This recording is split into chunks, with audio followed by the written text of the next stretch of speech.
Pianists are different than most other musicians because we do not have our own instruments that we carry around and play. I'm always, in a way, looking at it in a more positive way that sometimes we have the opportunity to play just amazing instruments sometimes. You'll never know what you'll get. Sometimes it's going to be a disaster, sometimes it can be great, and really everything in between. I've had piano pedals fall off and lids fall down and all sorts of things like that, and probably any pianist would have stories like that.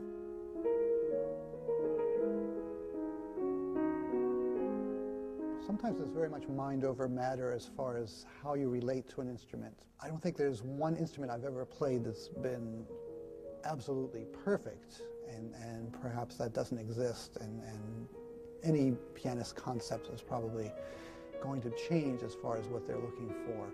But you know, you make the best of what you have as far as the instrument and work with the instrument. And it's interesting because in a way, in a very subtle way, I think the instrument affects the interpretation, because you might have a piano with a very huge, rich, sonorous bass that you wouldn't have other times. That's going to change the nature of how you start hearing the pieces, perhaps, and perhaps you're enjoying that so much, you're bringing out certain aspects of the repertoire that you wouldn't otherwise.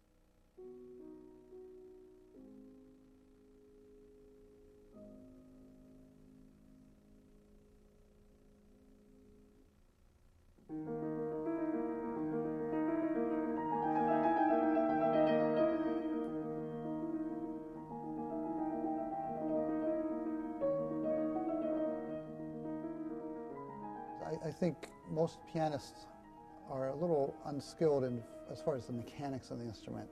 So very often what we're looking for with sound or even action or touch is a little bit amorphous, and I wish personally that I knew more about the mechanics of the instrument, as far as the actual tuning, as far as, you know, the variations of the temperament, that sort of thing.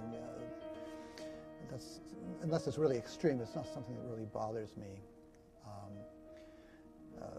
I think it's more a matter of sound and touch and sort of evenness of touch, which is something pianists are always looking for in an instrument.